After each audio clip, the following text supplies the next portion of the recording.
ಇಂದಿನ ಕಥೆಯು ಕೇವಲ ದೈವಶಕ್ತಿಯ ಪ್ರದರ್ಶನವಲ್ಲ, ಬದಲಾಗಿ ಅಹಂಕಾರ ಮತ್ತು ಪ್ರೀತಿಯ ನಡುವಿನ ಒಂದು ಭೀಕರ ಯುದ್ಧ. ಅಧಿದೇವತೆ ಪರಮೇಶ್ವರ ನೆಲೆಸಿರುವ ಕೈಲಾಸ ಪರ್ವತದ ಶಾಂತ ವಾತಾವರಣದಲ್ಲಿ ಪಾರ್ವತೀದೇವಿಯ ಹಿಂದಿನ ಅವತಾರವಾದ ಸತಿಯು ತನ್ನ ಪ್ರೀತಿಯ ಪತಿ ಶಿವನೊಂದಿಗೆ ದಾಂಪತ್ಯ ಸುಖದಲ್ಲಿ ಮಗ್ನಳಾಗಿದ್ದಳು. ಅಲ್ಲಿ ಪ್ರೀತಿ, ತ್ಯಾಗ ಮತ್ತು ಯೋಗವಿತ್ತು.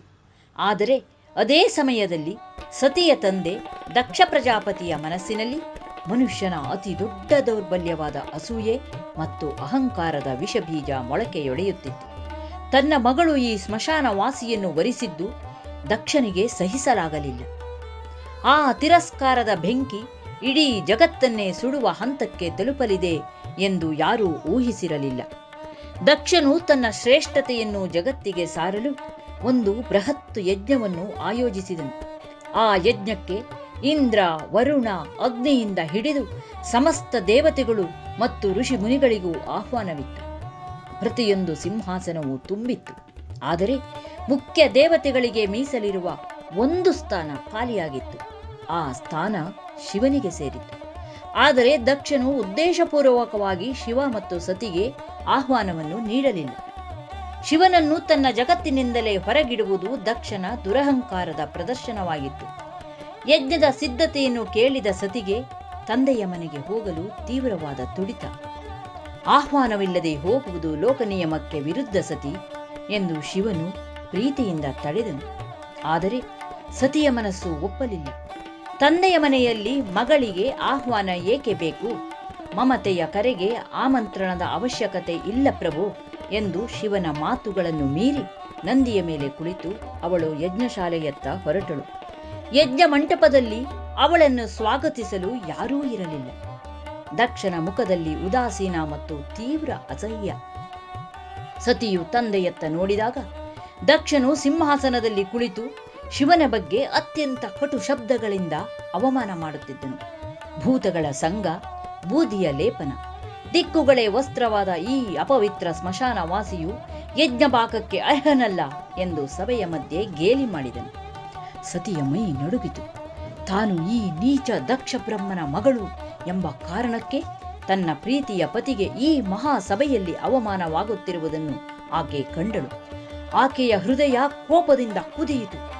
ಈ ದೇಹವು ಯಾರಿಂದ ಬಂದಿದೆಯೋ ಅವರೇ ನನ್ನ ಪ್ರಾಣನಾಥನಿಗೆ ಅವಮಾನ ಮಾಡುತ್ತಿದ್ದಾರೆ. ಈ ಕಳಂಕಿತ ದೇಹವನ್ನು ನಾನು ಒಂದು ಕ್ಷಣವೂ ಇಟ್ಟುಕೊಳ್ಳಲಾರೆ ಎಂದು ಆಕ್ರೋಶದಿಂದ ಘೋಷಿಸಿದಳು. ತಕ್ಷಣವೇ ಆಕೆ ಯಜ್ಞಕುಂಡದ ಮಧ್ಯೆ ನಿಂತು ಯೋಗಾಗ್ನಿಯನ್ನು ಪ್ರಜ್ವಲಿಸಿದಳು. ದಕ್ಷನು ಕಣ್ಣು ಮಿಟುಕಿಸುವಷ್ಟರಲ್ಲಿ ಸತಿಯು ತನ್ನ ದೇಹವನ್ನು ಆ ಯೋಗಾಗ್ನಿಗೆ ಅರ್ಪಿಸಿದಳು. ಆ ದುರಂತದ ದೃಶ್ಯ, ಆ ದುಃಖದ ಕಿರುಚಾಟ, ಆ ಯಜ್ಞದ ಪಾವಿತ್ರ್ಯತೆ ಎಲ್ಲವೂ ಏಕಕಾಲದಲ್ಲಿ ಭಸ್ಮವಾದವು. ಈ ಸುದ್ದಿ ಕೈಲಾಸಕ್ಕೆ ತಲುಪುತ್ತಿದ್ದಂತೆ 3 ಲೋಕಗಳು ನಡುಗಿದವು. ಶಿವನ ರುದ್ರಾವತಾರವು ಪ್ರಳಯದ ಘೋಷಣೆ ಮಾಡಿತು. ತನ್ನ ಪ್ರೀತಿಯ ಪತ್ನಿಯ ತ್ಯಾಗದಿಂದ ಉಂಟಾದ ಆ ದುಃಖ ಮತ್ತು ಕೋಪ ಪರಮೇಶ್ವರನು ತನ್ನ ಉಗ್ರ ಜಟೆಯನ್ನು ಹಿಡಿದು ನೆಲಕ್ಕೆ ಅಪ್ಪಳಿಸಿದನು. ಆ ಒಂದು ಅಪ್ಪಳಿಸುವಿಕೆಯಿಂದಲೇ ಭೂಮಿಯು ಬಿರುಕು ಬಿಟ್ಟಿತು ಮತ್ತು ವೀರಭದ್ರ ಹಾಗೂ ಭದ್ರಕಾಳಿ ಎಂಬ ಭಯಂಕರ ರೂಪಿಗಳು ಅಗ್ನಿಯಂತೆ ಉದ್ಭವಿಸಿದರು. ಶಿವನು ವೀರಭದ್ರನಿಗೆ, ಯಜ್ಞವನ್ನು ನಾಶ ಮಾಡು, ದಕ್ಷನನ್ನು ಶಿಕ್ಷಿಸು, ಯಾರ ನಾಲಿಗೆ ಈ ಮಾತನ್ನಾಡಿತೋ, ಯಾರ ಕಣ್ಣು ಇದನ್ನು ನೋಡಿತೋ ಅವರೆಲ್ಲರೂ ಶಿಕ್ಷೆಗೆ ಗುರಿಯಾಗಲಿ ಎಂದು ಆದೇಶವಿತ್ತನು. ವೀರಭದ್ರನು ಗರ್ಜಿಸುತ್ತಾ ತನ್ನ ಗಣಗಳೊಂದಿಗೆ ಯಜ್ಞಶಾಲೆಯನ್ನು ಪ್ರವೇಶಿಸಿದನು. ಅವನ ಕೋಪಕ್ಕೆ ದೇವತೆಗಳು ತತ್ತರಿಸಿ ಓಡಿ ಹೋದರು.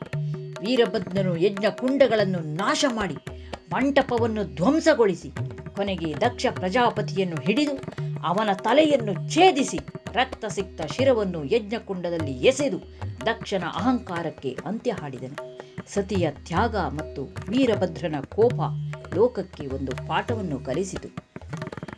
ದೇವತೆಗಳ ಮತ್ತು ದೇವಿಯರ ಮೊರೆಗೆ ಶಿವನು ಕರುಣಿಸಿ ದಕ್ಷನನ್ನು ಮೇಕೆಯ ತಲೆಯೊಂದಿಗೆ ಪುನರುಜ್ಜೀವನಗೊಳಿಸಿ ಯಜ್ಞವನ್ನು ಪೂರ್ಣಗೊಳಿಸಿದನು. ಆದರೆ ಶಿವನ ದುಃಖ ಮಾತ್ರ ಶಮನವಾಗಲಿಲ್ಲ. ತನ್ನ ಪ್ರೀತಿಯ ಸತಿಯ ಸುಟ್ಟ ದೇಹವನ್ನು ಭುಜದ ಮೇಲೆ ಹೊತ್ತುಕೊಂಡು ಹುಚ್ಚನಂತೆ ಲೋಕ ಸಂಚಾರ ಮಾಡಿದ. ಅಲ್ಲಿ ಆಕೆಯ ದೇಹದ ಭಾಗಗಳು ಬಿದ್ದ ಸ್ಥಳಗಳೇ ಶಕ್ತಿಪೀಠಗಳಾಗಿ ಮಾರ್ಪಟ್ಟವು. ಈ ದಕ್ಷಯಜ್ಞದ ಕತೆ ನಮಗೆ ಸ್ಪಷ್ಟವಾದ ಒಂದು ಸತ್ಯವನ್ನು ಸಾರುತ್ತದೆ. ಅಹಂಕಾರವು ಸರ್ವನಾಶಕ್ಕೆ ಕಾರಣ. ದಕ್ಷನ ಅಸೂಯೆ ಮತ್ತು ತಿರಸ್ಕಾರ ಕೇವಲ ಅವನ ಅಳಿಯನನ್ನು ಅವಮಾನಿಸಲು ಪ್ರಯತ್ನಿಸಲಿಲ್ಲ, ಬದಲಾಗಿ ಅದು ಅವನ ಮಗಳ ತ್ಯಾಗಕ್ಕೆ, ಅವನ ಯಜ್ಞದ ವಿನಾಶಕ್ಕೆ ಮತ್ತು ಕೊನೆಯಲ್ಲಿ ಅವನ ವಿನಾಶಕ್ಕೆ ಕಾರಣವಾಯಿತು. ಪ್ರೀತಿ ಮತ್ತು ಗೌರವಕ್ಕೆ ಬೆಲೆ ಕೊಡದೆ ಅಹಂಕಾರದಿಂದ ವರ್ತಿಸಿದರೆ ಕೊನೆಯಲ್ಲಿ ಉಳಿಯುವುದು ಶೂನ್ಯ ಮಾತ್ರ. ಈ ಕತೆ ನಿಮಗೆ ಇಷ್ಟವಾಗಿದ್ದರೆ ದಯವಿಟ್ಟು ಲೈಕ್ ಮಾಡಿ, ನಿಮ್ಮ ಪ್ರೀತಿ ಪಾತ್ರರೊಂದಿಗೆ ಹಂಚಿಕೊಳ್ಳಿ ಮತ್ತು ಇನ್ನಷ್ಟು ಇಂತಹ ಮಹತ್ವದ ಕತೆಗಳಿಗಾಗಿ ನಮ್ಮ ಚಾನಲ್ ಅಮ್ಮನ ಧ್ವನಿಗೆ ಸಬ್ಸ್ಕ್ರೈಬ್ ಮಾಡುವುದನ್ನು ಮರೆಯಬೇಡಿ. ವಂದನೆಗಳು.